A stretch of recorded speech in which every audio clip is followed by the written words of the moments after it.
What is up, you guys? Welcome back to my channel. I bring to you something new, something very different. I'm doing my very first interview on the channel. I met Tatiana a while ago on Instagram, and very soon we realized that we were kind of into the same things. So on this interview, we talk about career change and the mindset behind that, about getting into e-commerce and Tatiana's journey about it, and also how she started with a low investment. Finally, how she deals with product development, marketing, and distribution as a small business owner. This is very new, and I would really like to know what you think about it. So please let me know down below what you think and if I should do some more of these. Do not forget to like and subscribe. That really helps. And also head on to Tatiana's channel to check the interview she did of me right after you're done with this one. It's a little bit of a long one, so make sure to grab a coffee or maybe a cup of tea, put on your headphones and go for a walk while you listen to this. And yeah, let's just jump straight into it. Thank you so much, Tatiana, for being here with us. I'm so happy to welcome you on my channel, and I'm really excited for the conversation today. I'm really happy that you're here. Welcome. Yes, thank you so much, Sophia. I'm so happy to be here and to finally be able to speak to you somewhat in person. So thank you for having me. Yes, exactly. Like we've been talking for a while on Instagram and with voice messages, but now live, real time, it's a different Yeah, thing. it's a little different. It's a little different.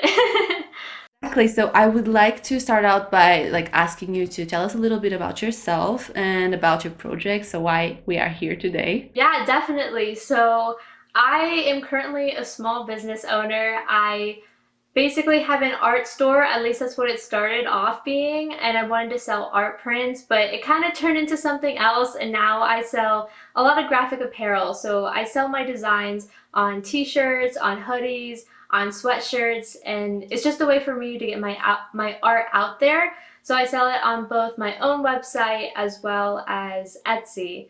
And I don't know, it's something I've recently started and was not originally the plan, but has worked out really well for me and it's been very exciting.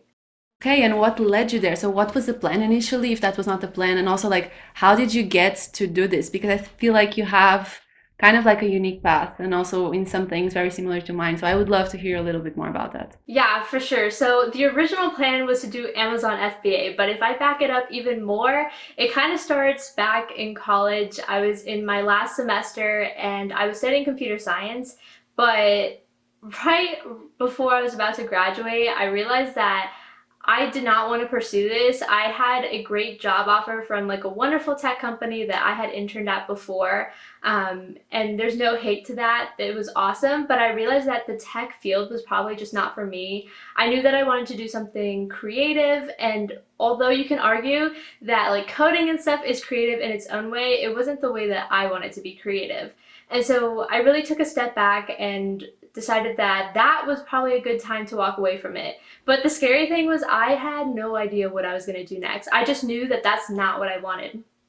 So I let go of the job offer and I moved back home with my parents after I graduated and was definitely a little lost. I started watching a lot of YouTube videos as well during that time to kind of come up with another idea that I wanted to pursue.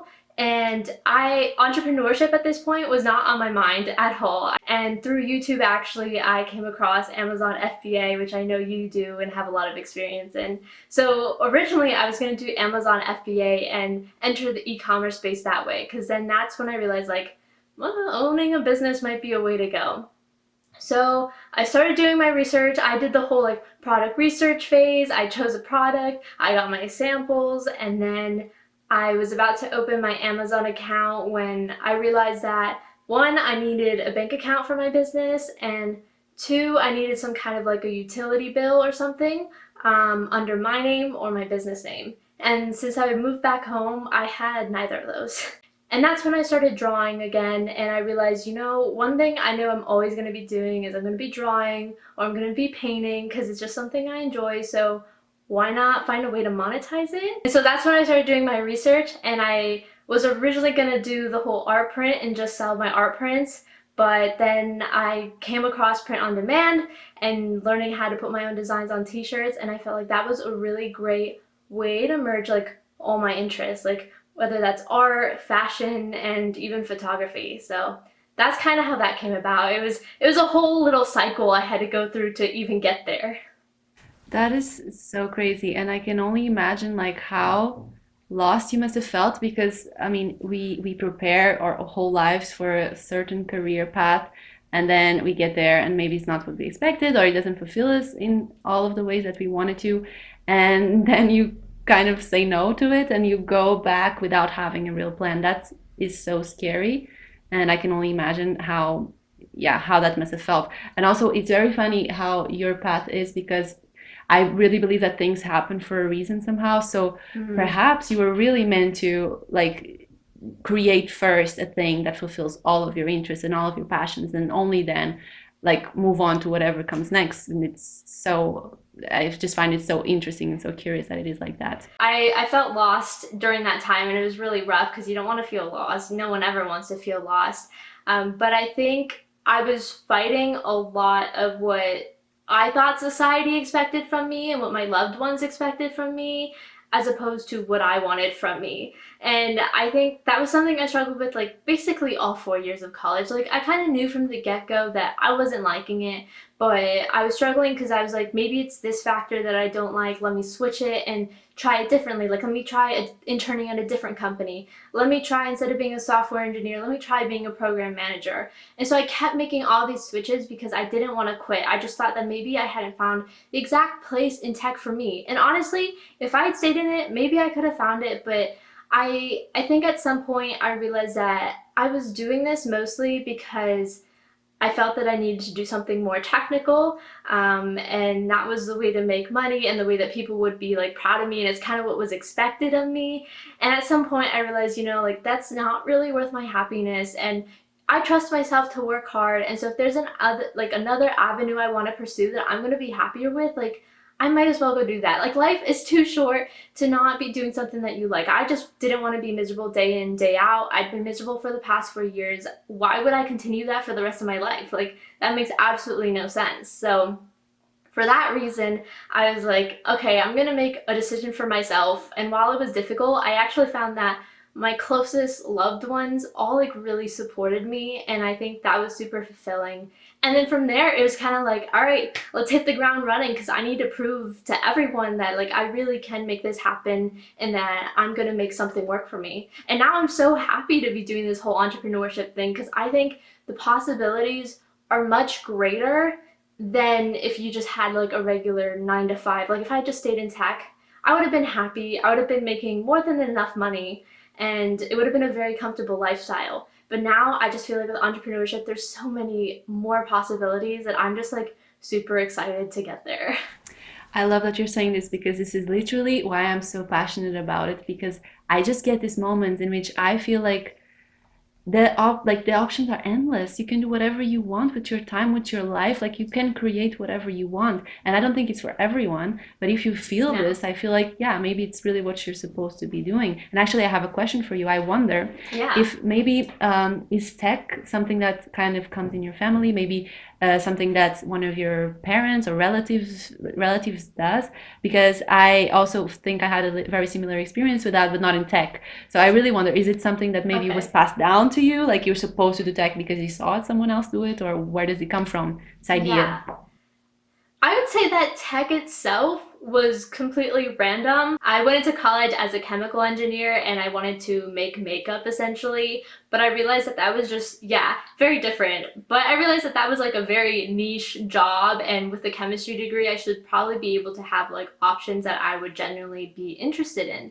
And so my roommate at the time, she was studying computer science, and that same semester, I also took a class on computer science just like for beginners, like not necessarily as a major, just because like that was just kind of like the buzzword at the time, and I was like, I should probably learn a little bit about what this is because I had actually no idea what coding was. I didn't understand it too like about anything about it. But as far as my family goes, it wasn't necessarily tech. No one else in my family is in tech, but almost everyone else in my family is an engineer. So in that respect, I felt like I should be doing something technical as well. And over the years, like I feel pretty strong in my academic abilities, pretty confident in my academic abilities.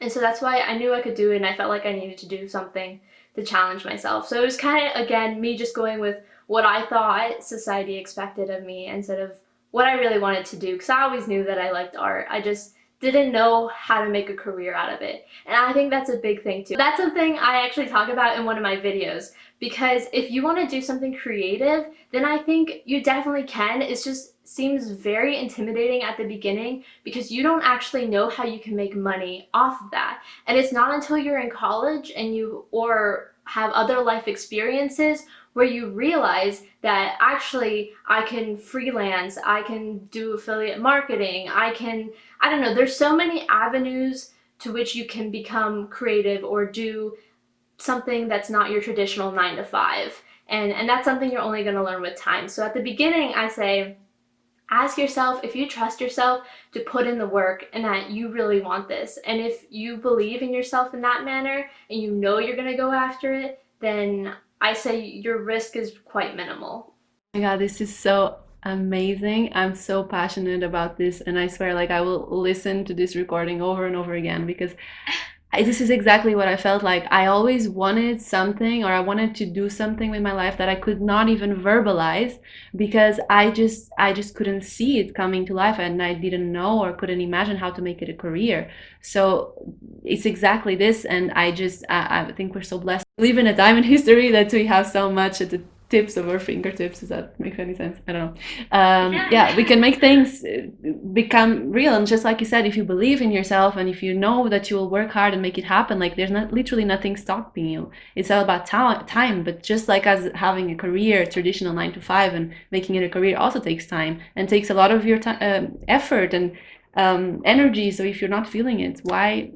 Like you don't have to settle for it, I think. I'd say just know that you're going to be going through an immense growth period, because even just in like the past couple months of being home and starting this whole business, I have learned so much. And I think that's just the important part. If you're open to learning and knowing that you don't know everything right off the bat, I think like that's how you end up being successful. Yeah, I can definitely see that. And I feel like your product is really also a lot of what makes it unique is that it comes from your creativity, right? It really comes from Mhm. within. Yeah, for sure. So there are different ways for which I design. It definitely started off with just something, whatever I enjoy, whatever I wanted to get on paper is what I started with. And that's how the whole art stuff also came to be, because I was taking a class and I was just drawing in my sketchbook. This was for a digital arts class, so it's completely different than the traditional drawing I like to do.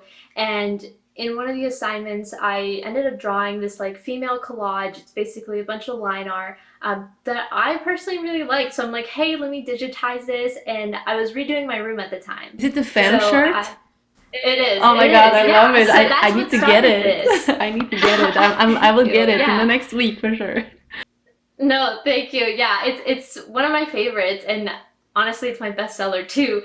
So what happened with that though is that I made the collage, and so I wanted it in my room since I was redoing my room, and I printed it, and I think I just posted about it on my Instagram, and I actually got a lot of attention from it, from my friends especially who wanted it, and so some of them started asking me like how much for it, and so I started selling it that way. It was completely unofficial, like no business at the time, and I think that's when I realized there was a demand, and that's what started the whole like, oh, let me create an art store. And that's when I found out I could put it on t-shirts, and I was like, that's amazing. About this, I want to touch a little bit more on the e-commerce topic. So in general, Hmm. how did you like go into it and like how did you make it happen essentially? So I want to ask you if you already know anything about e-commerce before when it comes to like actually making it for yourself and your own Yeah. store? No, I had absolutely no idea. Like I said, my family's full of engineers, so we also have no business owners in the family either, so that was kind of all new to me. I think what helped me as well end up on this path is the fact that my last semester at university, I did start meeting other entrepreneurs in that area, other students that were entrepreneurs, other professionals that actually had their business set up there. And although I didn't know it at the time, I do think that planted a seed for me, because it was just that exposure of the whole startup world that I really hadn't had before. And then in that spring, I took an internship as a graphic designer with one of those startups. And you were really exposed to the whole ecosystem and the environment and kind of like how the energy really, how people make it happen. Yeah, then at that point it was doing a lot of research. I watched so many YouTube videos, like Yeah, so how many, did you I go can't tell about you. learning all of Yeah. this? How did you do it? I ended up watching a lot of YouTube videos. I watched a lot of Tatiana James as well, just because I was intrigued that she had the same name as me, because there aren't many people that do. And I like the way she carried herself and the way she explained everything. So that's where it started. And then from there, again, I watched more YouTube videos to learn about the whole clothing business and print on demand. And so I definitely follow a couple people pretty closely, just learning from them. Basically, I like to learn from people who I know who have succeeded and are willing to share their tips. And so that's the way I go about learning e-commerce, and also just talking to people who are in the space has been super helpful for me. Like even when I was doing Amazon FBA and talking to you, you know, like that was really great to have someone to talk to who's been through it before, who's been that beginner, just because it definitely can get a bit confusing at the beginning. But if you take it day by day and you have the right support system, there's definitely a way to succeed, I'd say. I definitely agree with you. I think taking day by day is really key because there's so much and it's so easy to get overwhelmed. But yeah, I wanted to know Yep. also what was the most maybe challenging thing to figure out in the sea of information that's online, basically. So the most challenging thing for me right now is marketing. But as far as like the actual learning about everything goes, was the legal part of it, just because it confused me so much and I was so stressed out about it, because I mean obviously that's not something you learn about in school much or anything, and I just wanted to make sure that everything was right, because like I don't want to get in trouble with the law. So just making sure that all of that was in line was a very stressful situation for me. I did end up talking to a CPA just to kind of help me out and make sure I was checking all the boxes and that I was signing up as the right type of um, business entity that I wanted to be, and you know, like signing up with the IRS, at least in the States, and all of that. So I think that part was stressful, but definitely talking to other entrepreneurs and getting some kind of legal advice was the most beneficial. And honestly, looking back at it, I didn't really need to stress out as much as I did. Yeah, I think I can, I mean, I had the same experience, like really stressed out about the legal stuff. And that's also the all of the questions I get from people are about legal stuff, things that I cannot actually answer because none of us can, right? Yeah. We are, unless we are professionals of the Mm-hmm. area, we cannot. So yeah, I feel like it's so worth it to get help, and it's actually not such a big deal when you get that like hour of help or whatever like you need to get it, to make it happen because yeah, then you're so stressed about it, and actually someone could just answer your Yeah. questions and make it happen for you in an hour or 2 hours or whatever it takes. And whatever money you're spending on that hour or 2 hours is so worth like any other legal complication that can happen later on. So yeah, no, it's definitely great to have that peace of mind. In the middle of all of this, what would you say was the coolest part of learning this whole process and like setting it all up, basically, your store? Beyond just selling my art, I think that was a really great feeling to know, hey, people want this and people are going to be wearing it now.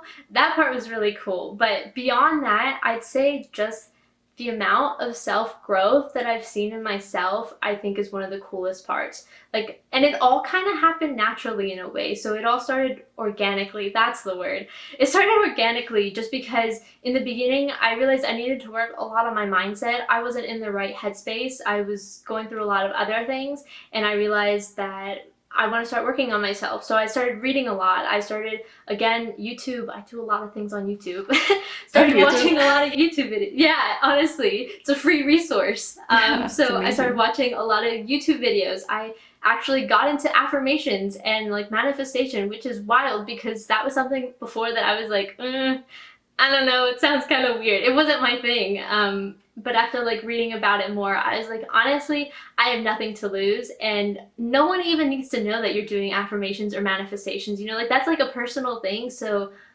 why not try it? And so just like seeing all that, like my mental journey happen, and it improved so much, and then going from there, just having to wear so many different caps to learn about just business. Like again, you have the finance part, the marketing part, the actual like product development, all of that. I think I've just learned so much in this past year, and I'm so grateful for it. And I feel like I mean, it's cliche, but I do feel like a completely different person from the person that I was when I graduated. Like, I was so lost and confused and unmotivated. And now I just have so much energy and I have all these ideas. I'm like, oh, I want to do this and that. And I'm like, no, you need to focus. And so I think that's a really great place to be. And that's been one of the most rewarding parts of this whole entire process. I love this, and I feel like we are so much in sync because all of these things that you just said, I feel the same. Like the personal growth, it's Mm-hmm. immeasurable. No other experience can give you that. And the even this about manifestation and about affirmations and all of that, like what I decided for myself is like even if it's not real, the benefit that it gives Mm-hmm. you, like on your like to yourself, your mindset, it allows you to be brave to Yeah. do certain things and to believe that they will happen, and to also deal with, I think, defeat and failure like a lot better. So I think there's so much benefit in believing in all of that, whatever you may Yes. think about it, definitely. Mm-hmm. So I can for sure I agree. agree. You hit the nail on the head with that one. It's definitely more about how you perceive it. I don't really know how it works really scientifically speaking, but if anything, you're at least telling yourself that this is what's going to happen and you're pushing yourself to work harder to make it happen. And then, maybe the universe is on your side. So I agree. I think no matter how it actually happens, it favors you in some manner. Absolutely, absolutely. I think for us to do things out of our comfort zone and also things that most people don't do, we need to be believers and we need to be surrounded by believers. So it doesn't hurt. Yeah. Yes. That's a great way to look at it. How about the products? So I want to talk a little bit about the products because I really believe that what we sell and the quality of it, or exactly what it is what makes or breaks our businesses. So for me, product development is one of the most important parts of the whole thing. I saw it myself, how I failed in product development and the whole thing didn't work, or the opposite. So I wanted to ask you to guide us through what is product development for you, what the stage looks like for you in your business. And yeah, for example, I know you already told us that you're the artist behind all of the design, so I want you to go a little bit more into that. Like right now, I don't necessarily have a systematic way of doing things just because I am a one-man team. I do look at like Pinterest trends and I look at Google trends and again, like what's selling on Etsy to kind of come up with the actual design, and then I combine the trends. But then from there, what I do is I draw it out on the sketchbook that I have. So this is like my brain dumping, brainstorming session, because obviously not every idea I have is actually going to make it onto my store. So I have a sketchbook where I keep all my sketches. If you look at it, it looks awful. It's not artistic by any means, but like I said, I'm just trying to get my ideas out on paper. I don't care if it looks pretty or not. So that's kind of where it starts. And then from there, the ones that I feel like are resonating most with me, I'll also ask my sister a lot for opinions too, because she's around the same age. So I feel like it's a good way for us to kind of measure our target audience and what they might like. So from there, I will take it onto my computer and I use Adobe Illustrator to actually digitize it and create the digital file that I then export as a PDF, and then I put it on the website that I use to actually put it on the apparel. And so usually when I'm designing, I have in mind like what colors I want to print it on and like what type of apparel I want it on. So like, do I want it on a t-shirt or a hoodie? So I just kind of like feel it out from there. So you have then the design on a piece of clothing, then how does it go then from being a file with the design into turning into actually a physical product? So I work directly with a print on demand company, so they really like facilitate this whole process. And I know a lot of people throw shade on print on demand, saying that it's like it's not as great, but really it's pretty similar to owning your own like clothing boutique because you're still buying from a wholesaler. The only main difference is they take care of shipping for me. I work with my print on demand company to get all the fulfillment done. Their website's really easy to use. Basically, you can select whatever apparel you want, whatever colors you want. If you want multiple colors, you can also select the sizes that you're offering in. And the best part is you can also choose between embroidery or actually printing. So having those two options has been fantastic.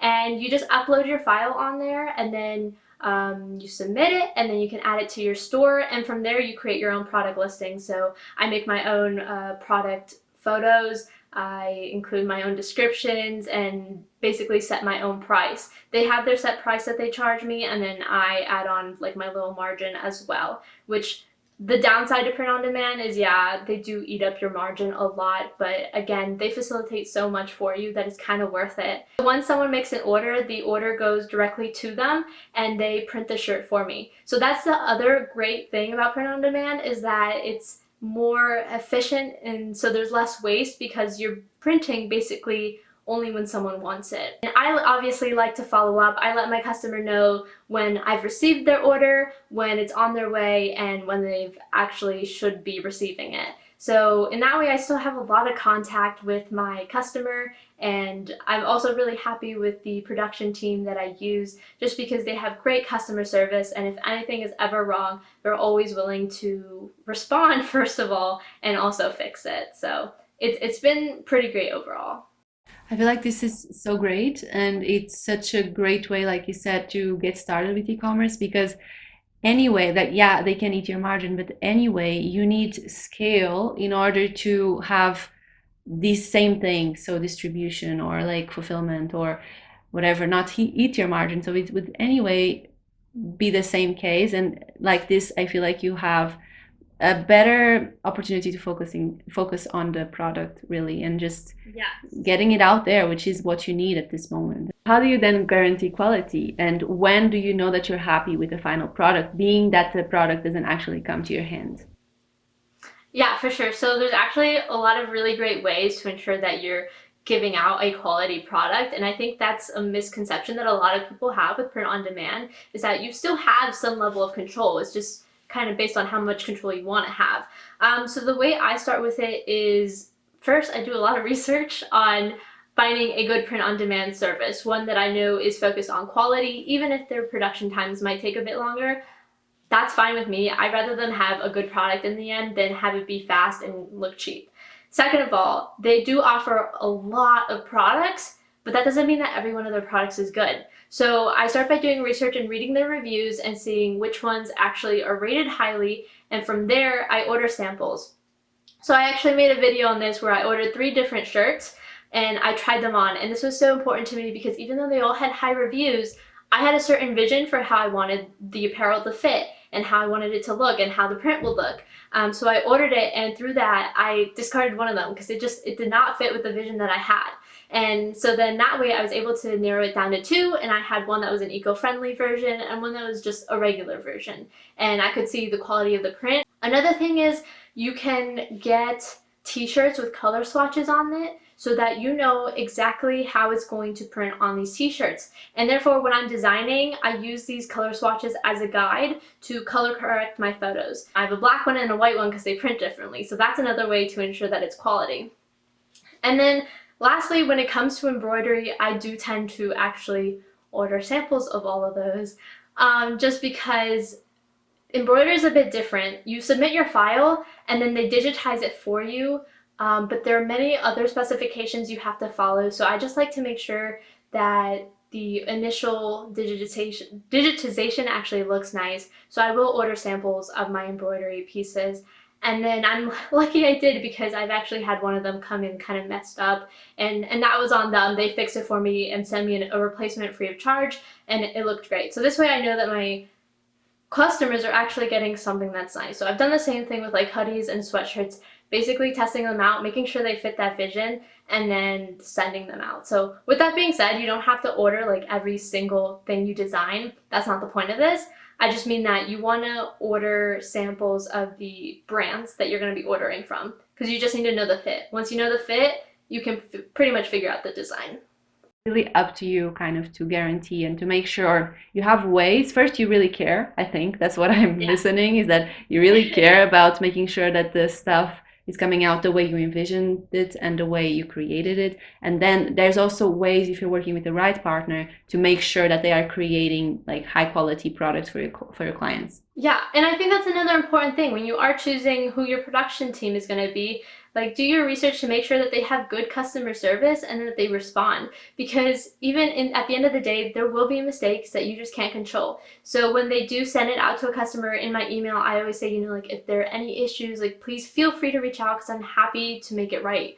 And in doing so, like, I can always go talk to my POG company, and they will oftentimes, if it is their fault, take ownership and send another one free of charge. So just also being able to have good customer service on that end and your own end is super beneficial. So that's also where like the research kind of comes in.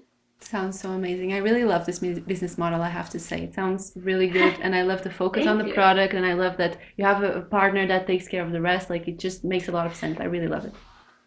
Yeah, no, it's definitely a great introduction to the space, and I think a easy way for a lot of people to get into it, as long as they're willing to put in the time.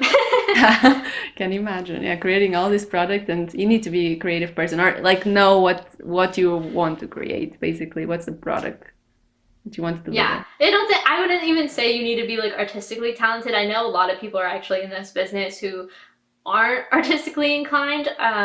They find like other mock-ups and stuff from other websites that are free of use for commercial use. But for me, like part of the fun is actually designing it myself. And I think that's part of what makes my product unique.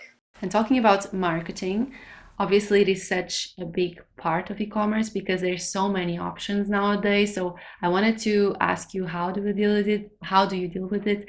And also if this is a priority for you. Yeah, so marketing is definitely something I'm struggling with a bit just because it's definitely brand new to me and I wasn't really super active on social media prior to this, and obviously I had negative experience with ads, like no prior experience, so it's all been a learning curve for me. I don't say I have like a set budget for it, but I have been experimenting and trying new things. One thing though that I did realize, because I'm not really getting the results that I wanted, is I'm trying to switch up my strategy. I'm constantly switching it up until I find something that works, because I think it's the only way to get there is through revision.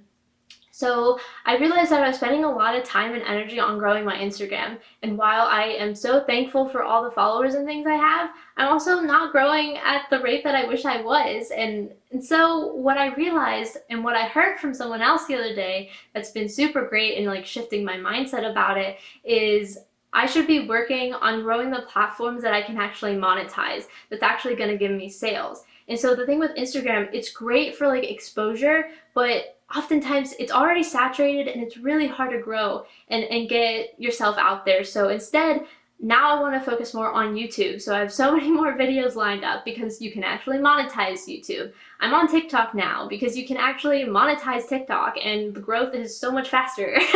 And beyond that, I'm also focusing a lot on Pinterest because those have high conversion rates. And the wild thing about Pinterest is I heard someone say the other day that 48% of people who go on Pinterest are actually there to shop, which kind of blew my mind because I don't go on there personally to shop, I go on there for inspiration, but if there are that many people going on there looking for things to buy, then this is a great marketing opportunity. So I've shifted the way I look at things now, and I'm focusing more on those platforms and growing that to eventually convert it into sales, and I think that's going to help me out so much. I also tried Instagram ads, but that did not go as planned. I think I just don't really know how to set up a proper campaign yet, which I know you do have experience in. And I think I just had too broad of it, like a target audience, which didn't make it as effective. It was also very short, so I think it was more of like a trial run to see, hey, like how does this actually work? And then later on I can try it again. But in the future, I also want to give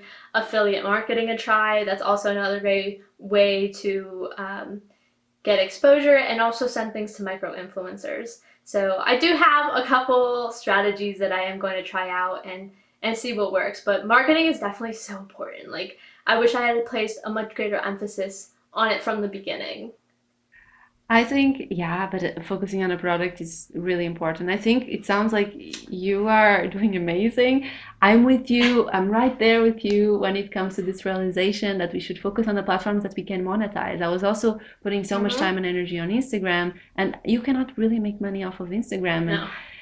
I don't know, YouTube also is it's the search effect, you know, people find you after a while. So Mm-hmm. that alone works for you. And Pinterest, yeah, much better. So I really makes so much sense what you're doing in your strategy.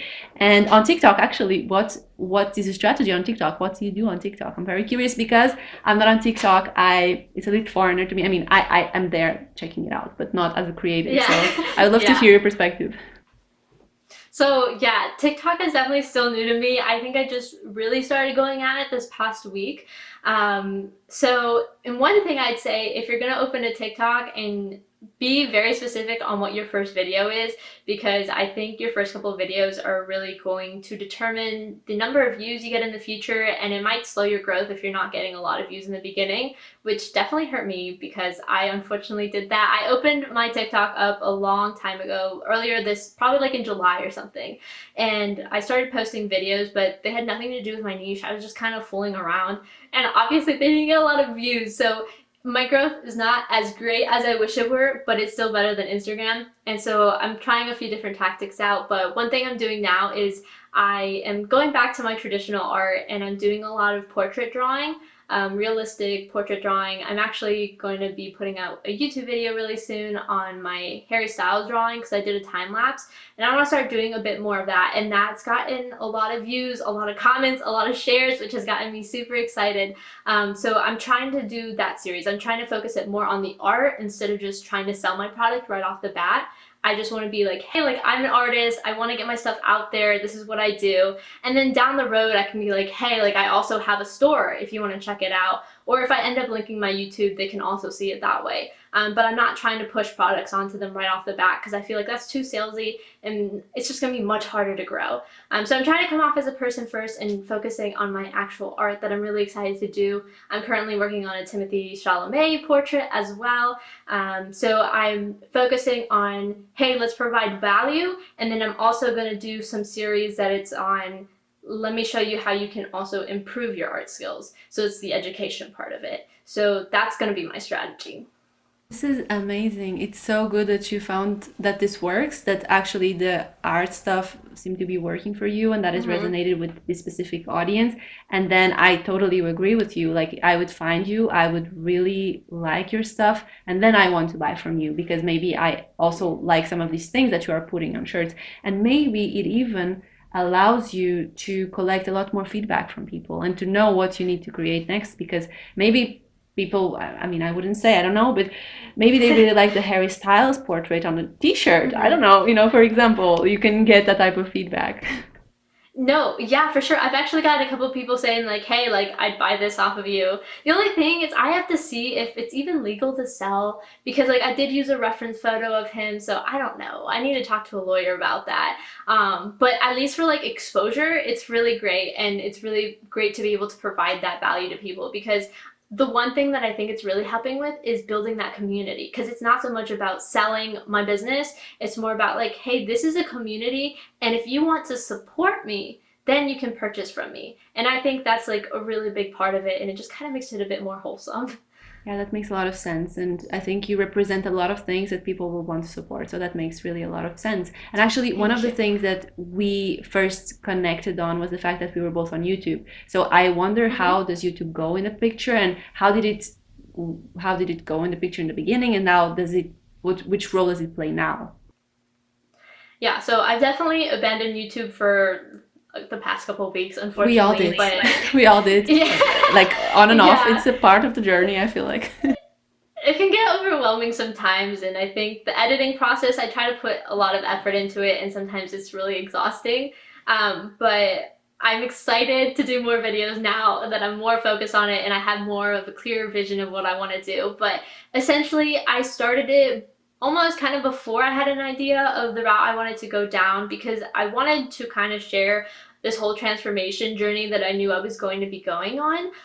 So I just wanted to be authentic and raw in the process because I was going from someone who had no experience in business to someone who wanted to do it. And the reason I even started it in the first place was because some other YouTuber inspired me to start my own store. So like I kind of wanted to do that for someone else and be like, this is the process you're going to be going through.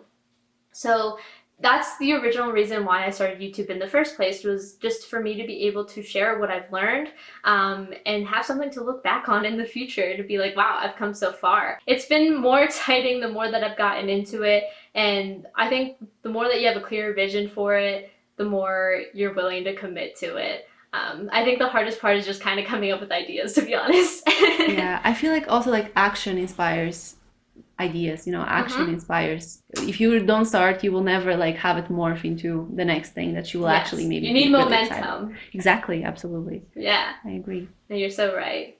How about distribution? Yes. Big topic in today's global market, right? And I wanted to ask you if you ship worldwide and if you find that shipping worldwide or the shipping topic in general is important for your business specifically. Yeah, for sure. So I do ship worldwide. It's international shipping. The reason I do it is actually because my print on demand company actually facilitates it, and so they offer it. So it makes it really easy for me. Not only that, but also we're becoming more of a global market more and more each day. So I think it's really nice to have that as an option. But not only that, but there's also like the platforms we're using, like even like TikTok now, Etsy. They're becoming super global. So I think it's nice being able to have that as an option. How do you handle it then with your partner, or what solutions did you find in order to take care of the topic without ruining your margin completely? Yeah, so my margin's already small, as I mentioned, but I think there's a really great way to go about it as far as charging for shipping. So I know people go about it differently. So for instance, on my Etsy, I just kind of charge the extra shipping for it internationally. I think people generally understand that you're not part of the same country, so odds are it's going to be more expensive. That's just generally what people understand. It's commonplace now, so I don't think that's such a big deal. But if you're someone who owns a store, let's say, and you incorporate the price of shipping into your products already so that your people have free shipping, if that's the scenario, then what I suggest you do is you take your like standard local shipping and then you subtract it from the amount that's going to cost you to ship it to the exterior. And so then you make that difference as the additional shipping, so to speak. So you don't necessarily offer free shipping to people in other countries. Let's say you have a product that is $25 and it costs you $5 to ship it to someone within your own country. But to ship it to someone in Japan, let's say, it's going to cost you 8. So instead of doing the free shipping, you're still charging the customer $25, and then you do an extra $3 for shipping. So now the shipping actually doesn't even seem that crazy. And I think that's another really great way of fitting that in without cutting into your margin really at all. I love these ideas, and I will be taking notes of these because I also want to expand to my own platform. And I was Yeah. really starting to dig into this topic, so I love these ideas. This is really good. Yeah, no. If you ever need help, I'm here. I may take you on that, and may take you up on that offer. Yeah, for sure. What would you say are your top tips for people wanting to start an e-commerce business? I think a lot of people here have the generic tip that's like just start, which is so true, but I want to dive in a little deeper. And I'd say the first thing is go in with the right mindset. So in other words, go in it with the idea that you're in it for the long run. A lot of people will not blow up right away. You might have luck and you might, but I think even if you do, if you are in the headspace that you're doing this for the long term, you care about the long term results, then I think you're going to find much more success, and you're just going to have the patience and motivations to continue going, because not every day is going to be fantastic for you. So just knowing that this is a long game that you're playing here, and you're not going to get results overnight. And you need to know that you will have downs in order to have those ups, and you just need to pull through. So I think that's like the first main tip, is just be committed and don't get discouraged so easily. And when you go to start a business, you will probably find a lot of people doubting you. And it's not because they don't believe in you, it's just because they're scared of doing it themselves. They don't really know any better. They just know maybe the traditional way of doing things. And I know I met a lot of people that were this way with me, and they meant no harm. It's just they have no idea how to actually make something like this successful, and it just sounds too risky. So they're just trying to protect you, and that's it. But Saw don't let this it bother also you. myself. I also saw myself. Yeah. This happened to me, and I sometimes it triggered me, but then I realized actually they are trying to protect me, and they just cannot Yeah. imagine a world where this is possible, and they just never Mm-hmm. saw it. And so you need to give them some love, just like they are showing you love. Yeah.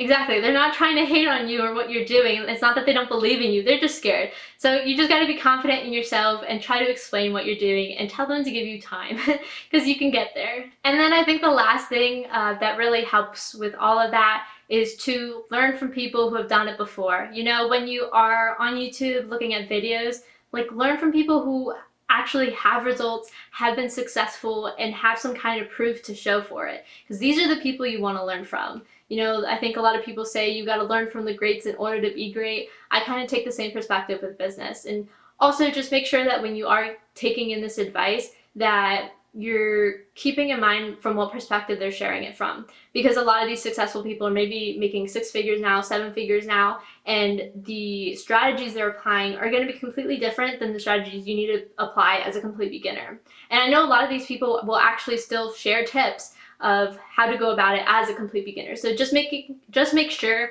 you're taking into account from what perspective they're coming from. Great, Tatiana. So where can people find you? Yeah, for sure. So if you want to follow my journey, basically all my business handles are Tatiana Marie Art.